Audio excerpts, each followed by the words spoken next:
안녕하세요. 오늘은 서울에 거주 중이신 40대 주부의 사연을 읽어드리겠습니다. 안녕하세요. 저는 아들과 딸 이렇게 아이 둘을 키우고 있는 주부입니다. 현재 저는 첫째 아들과 사이가 좋지 못합니다. 먼저 모든 잘못은 저로 인한 점이라는 거 알려드리고 싶어요. 제 고민은 틀어져 버린 아들과의 사이를 다시 좋게 만들고 싶은데 저의 어떠한 노력에도 아들의 마음의 문이 굳게 닫혀버려져 있어요. 닫혀버린 아들의 마음의 문을 열 수 있는 방법이 없을까 조심스럽게 사연 올려보았습니다. 저는 20살의 젊은 나이에 결혼을 했어요. 아니, 정확하게는 아이를 갖고 결혼을 하게 되었어요. 저는 그 당시 대학 신입생이었습니다. 남편은 그 학교에 조교로 있었고요. 남편은 저를 처음 보자마자 저에게 관심을 주었습니다. 저도 말끔하게 생기고 저에게 잘해주는 남편이 싫지 않았죠.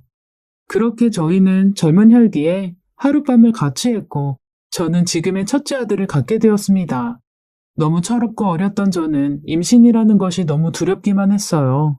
하지만 그런 저를 남편은 자신이 모든 책임을 질 테니 걱정하지 말라 했고 그렇게 저희는 결혼을 하기로 약속했습니다. 당연히 대학에서 공부를 하고 있을 것이라 생각하신 저희 아빠와 엄마는 제 임신 소식에 대노를 하셨고 인생 망치기 전에 아이를 지우라고 하셨습니다.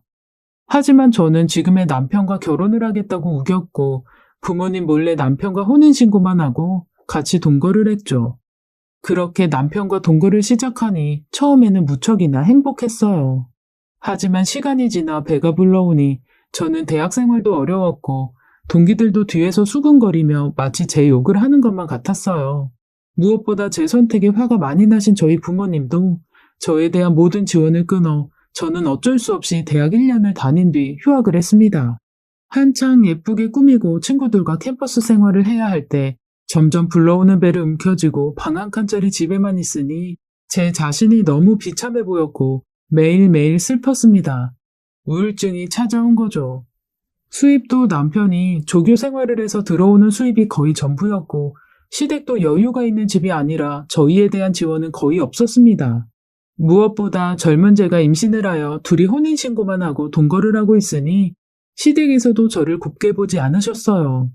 저는 우울증으로 인하여 매일매일 인스턴트 음식을 폭식했고 외출도 거의 하지 않고 침대에만 누워서 TV 드라마만 보았습니다. 그러다 보니 출산을 했을 땐 자연스럽게 몸무게도 70kg를 넘기게 되었고요. 출산 이후에는 우울증이 더욱 심해져 극단적으로 저는 제 처지를 이렇게 만든 이유를 아들 탓으로 돌렸습니다. 그런 아들을 거의 방치해 두었고 배고프다고 우는 아이를 거들떠 보지도 않았어요. 어린 아들은 일을 마치고 돌아온 남편이 다급하게 분유를 타주면 그제서야 숨도 쉬지 않고 허겁지겁 먹곤 했죠. 기저귀에 똥이라도 싸면 몇 시간이고 방치하다가 냄새 때문에 할 수 없이 갈아주곤 했습니다. 그래서 저희 아들 엉덩이는 항상 짓물러 있었죠. 한 번은 아들이 아장아장 저에게 왔을 때였어요. 그땐 정말 왜 그랬었는지 지금도 잠들기 전에 항상 눈물을 흘리며 후회하는 일입니다.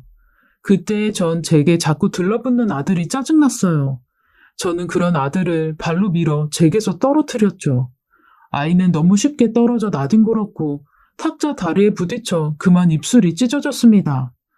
아들은 빽빽 소리를 지르며 울어댔고 저는 깜짝 놀라 그제서야 아들을 안아주었어요. 저 때문에 그렇게 다쳐놓고는 꼴에 저 같은 것이 엄마라고 제가 안아주니 제 품에 파고들며 새근새근 잠이 들더라고요. 그때 생긴 입술의 상처가 아직도 아들 입에 흉이 져 있습니다. 아들은 그렇게 커갔고 저는 한 번도 아들과 놀아주지 않은 못된 엄마였어요. 옷도 사준 적이 없기에 선물로 들어온 몇 벌의 옷만 돌아가며 입혔습니다. 옷들은 계절에도 맞지 않았고 사이즈도 맞지 않았죠. 그마저도 제때 빨아주지도 않아 옷에는 항상 얼룩덜룩한 때가 묻어 있었습니다. 그저 귀찮게만 생각하고 TV만 틀어주어 방치를 했죠. 그러던 어느 날 저희 부모님이 찾아오셨어요. 저에게 실망하셔서 그동안은 한 번도 찾아오지 않으셨는데 그래도 어쩌겠어요. 제가 하나뿐인 자식이었거든요. 하지만 저희 부모님은 저와 자신의 손자 얼굴을 보고 저에게 다시금 크게 화를 내셨습니다. 저에게 엄마로서 자격도 없다며 아이가 대체 무슨 죄가 있냐고 하셨죠. 자신들이 자식처럼 키울 테니 저에게 다시는 아이를 볼 생각도 하지 말라고 하시곤 아들을 데리고 가버리셨습니다. 남편은 후에 저희 부모님을 찾아가서 무릎을 꿇고 아이를 찾아오려고 했지만 친정 엄마는 제가 엄마로서 자격이 생겼을 때 데리러 오라고 하실 뿐 아이를 돌려주지 않으셨어요. 대신 보고 싶을 때는 얼마든지 친정으로 찾아와서 보고 가라고 하셨죠. 그렇게 저는 아들의 육아를 친정 엄마에게 맡기게 되었습니다. 그리고 남편은 얼마 지나지 않아 좋은 직장을 얻게 되었고, 비록 전세이긴 하지만 20평대의 신혼집도 구하게 되었습니다. 저도 침대 생활을 벗어나 다이어트도 하며 다시 삶의 의욕을 되찾아갔고요. 매주 주말에는 친정집을 찾아가 아들도 보고 오곤 했죠. 아이는 친정 엄마의 보살핌으로 잘 커가고 있었고, 또래의 아이처럼 살도 찌며 빠르게 안정되어져 갔어요. 낳은 정보다 키운 정이었는지 아이는 저나 남편보다는 친정 엄마 아빠를 더 잘 따르고 좋아했습니다. 그렇게 한 해가 지나고 저는 다시 둘째를 임신했어요. 생활이 안정되니 둘째를 가졌을 때에는 첫째를 가졌을 때처럼 불안함이 없었죠. 남편과 저는 제가 임신을 했기에 첫째는 둘째 출산 이후 데리고 오는 것으로 약속을 했습니다. 저는 다시 평범하게 친구도 만나고 태교도 하며 점점 안정된 삶을 보냈어요. 그렇게 무사히 둘째를 출산했고 저를 꼭 빼닮은 딸이었죠. 남편에게도 둘째를 온전하게 돌보기 위해 첫째는 한 해만 더 친정에 맡기자고 했습니다. 지금 생각하면 첫째에게 못할 짓을 한 저였지만 그때는 친정엄마가 첫째를 잘 키우고 있으니 이렇게 하는 게 첫째에게도 더 좋을 거라고 생각했었어요. 그렇게 저는 둘째를 첫째 때와는 다르게 많은 사랑을 주며 키웠어요. 손수 옷도 만들어주고 분유가 아닌 모유를 주며 아이를 키웠죠. 그러던 어느 날 친정엄마가 저를 불렀어요. 이제 저희도 안정된 가정을 꾸렸으니 첫째를 그만 데리고 가라고 했죠. 남편은 그러겠다고 했고 그동안 키워주셔서 정말 감사하다고 했습니다. 하지만 첫째는 마치 친정엄마가 자신의 엄마인 것처럼 생각하면서 좀처럼 친정엄마에게서 떨어지려고 하지 않았었죠. 저는 그런 아이를 보며 다시 사랑을 주어 제가 엄마라는 사실을 알려주고 싶었습니다. 그렇게 아이를 데리고 와서 저는 두 아이를 키워나갔습니다. 첫째 아이도 처음에는 친정엄마를 매일 찾았지만 차츰 안정되어 다시 제 품에 들어왔어요. 저는 아이들을 최선을 다해 키워나갔죠. 하지만 저도 모르게 둘째만을 더 예뻐하며 조금씩 아이들을 편애했습니다.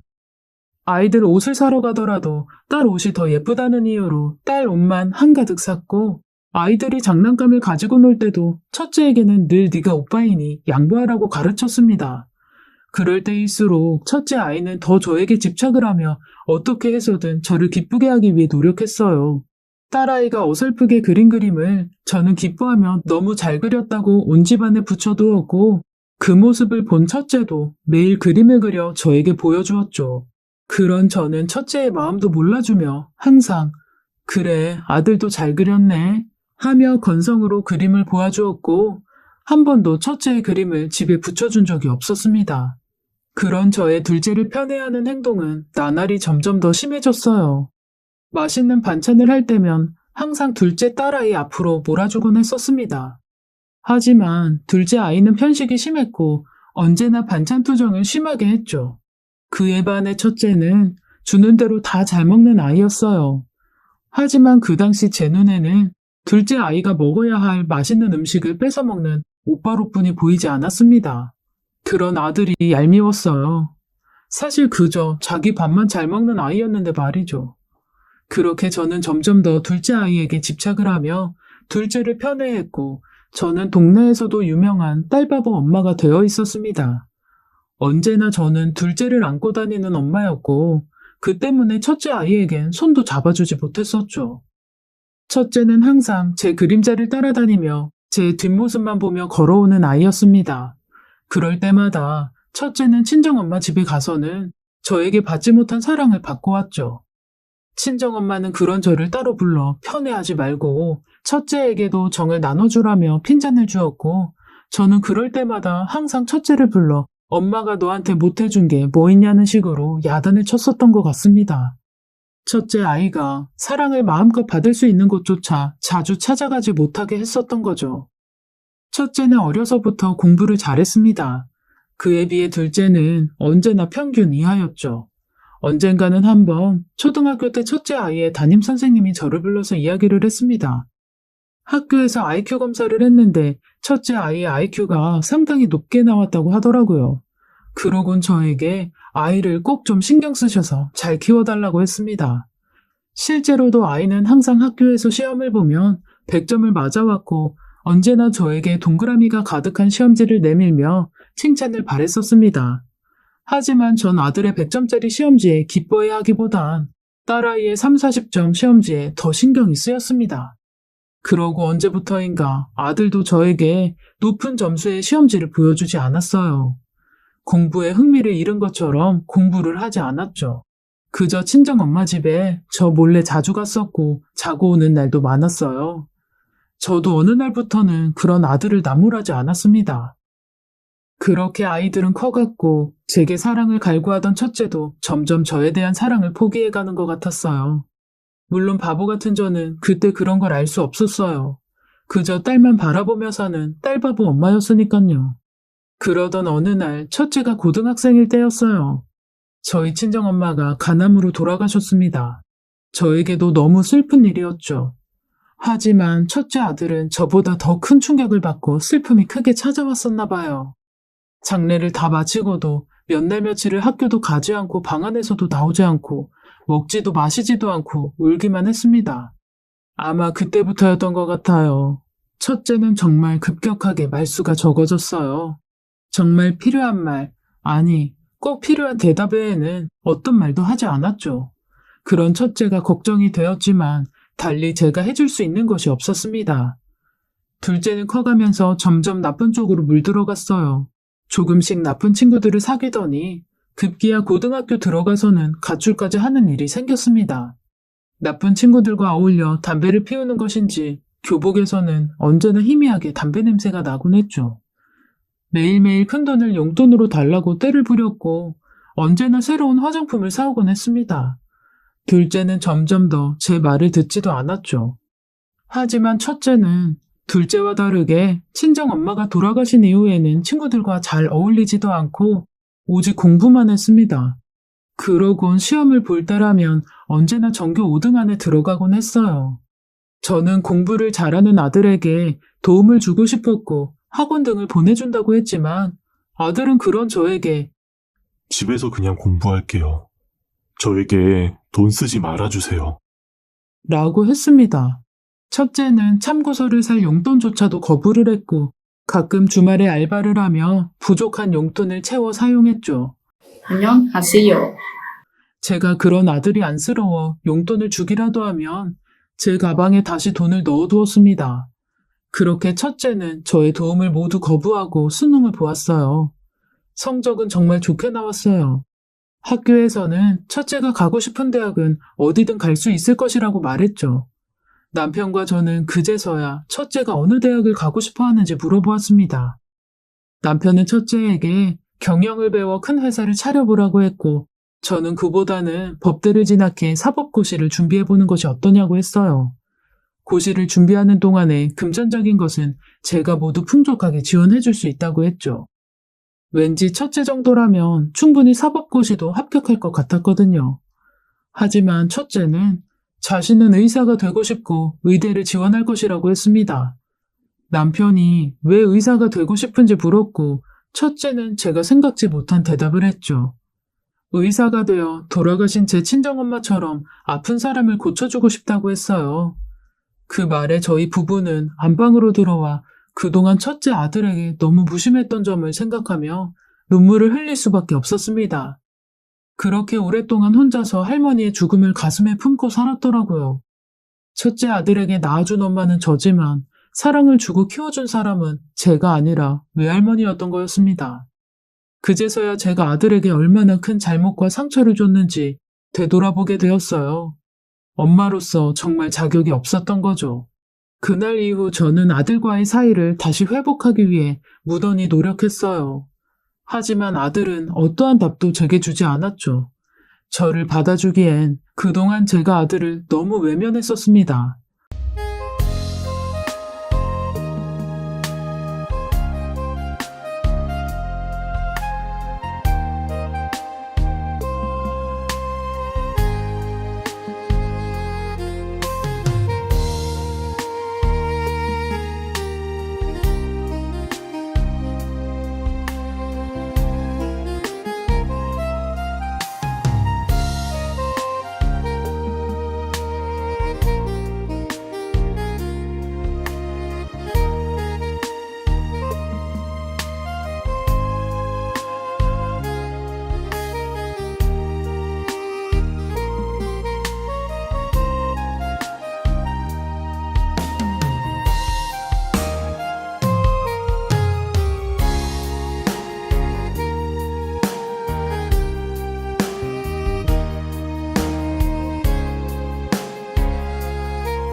아들은 대학도 충분히 서울대 의대를 갈 수 있는 성적이었지만 아들은 지방 의대를 가겠다고 했어요. 6년 전에 장학금 때문이었죠. 남편과 저는 학비 정도는 우리가 충분히 지원해줄 수 있다고 했지만 아들은 그저 장학금을 받으며 학교를 다니겠다고만 했습니다. 어느 날 저는 아들 방안을 청소하고 있다가 낡은 수첩 하나를 발견했어요. 평소라면 신경 안 썼겠지만 그날은 왠지 그 수첩이 아들의 일기장일 수도 있겠다고 생각했습니다. 봐서는 안 되는 것을 알지만 아들과의 관계를 다시 회복시키고 싶었던 터라 아들의 생각을 알고 싶었어요. 그래서 조심스럽게 열어본 수첩에는 놀라운 기록들이 있었고 저는 다시금 눈물을 흘렸습니다. 낡은 수첩에는 그동안 남편과 제가 아들에게 해준 것들이 모두 적혀 있었어요. 고등학교 때 학비로 들어간 돈부터 심지어 교복 비용까지 하나하나 상세하게 적혀 있었죠. 딸아이에겐 겨울 파카 하나를 사줄 때에도 수십만 원을 펑펑 쓴 저였는데 아들에게 겨울 잠바를 사준 건 무려 3년 전이 마지막이었더라고요. 그것도 고작 몇만 원짜리 잠바였어요. 한 페이지 한 페이지 읽어보며 제가 아들에게 해준 게 이렇게나 없었다는 거에 눈물이 펑펑 쏟아졌어요. 저는 이 사실을 남편에게 알렸고 그날 저녁 남편과 저는 조심스럽게 아들에게 수첩에 대해 이야기를 했습니다. 왜 그런 거를 적어두었는지 물어보았죠. 아들은 한동안 말이 없었어요. 그러곤 자리에서 일어나 저희에게 큰 절을 올렸어요. 갑작스러운 행동에 남편과 저는 당황했는데 이어서 말하는 아들의 말에 저는 통곡을 할 수밖에 없었습니다. 그동안 아들에게 잘못한 것들에 대한 후회들이 한 번에 눈물로 터져나왔죠. 아들은 저희에게 아버님, 어머님, 그동안 키워주셔서 정말 감사합니다. 비록 지금은 제가 능력이 없어 아무것도 해드릴 수 없지만 저를 낳아주시고 키워주신 은혜는 평생 갚아나가겠습니다. 아버님과 어머님의 사랑이 부족했다고는 절대 생각하지 않습니다. 그동안 못난 아들을 거둬주시고 키워주셔서 감사했습니다. 아들은 그렇게 저에게 작별 인사 같은 감사 인사를 하고 일어나서 방으로 들어갔습니다. 그 후 아들은 어렵지 않게 지방의 의대에 합격했고 아들이 원하는 대로 전액 장학금을 받으며 기숙사 생활을 하며 대학을 다니고 있어요. 하지만 집에는 그 이후 한 번도 오지 않고 있죠. 전화를 해서 안부를 물을 때도 질문에 대한 답만 짧게 할 뿐 어떠한 말도 하지 않습니다. 저는 이대로 다시는 아들을 보지 못할까봐 매일매일 눈물로 밤을 보내고 있어요. 그동안 제가 잘못한 것 잘 알고 있고 아들의 상처가 너무나 컸을 것이라는 것도 알고 있습니다. 정말 이대로 다시금 아들과 관계가 회복될 수 있는 방법이 없는 걸까요? 저를 혼내시는 댓글도 괜찮습니다. 부디 제가 아들과 다시 가까워질 수 있는 조언 부탁드려요. 안녕하세요.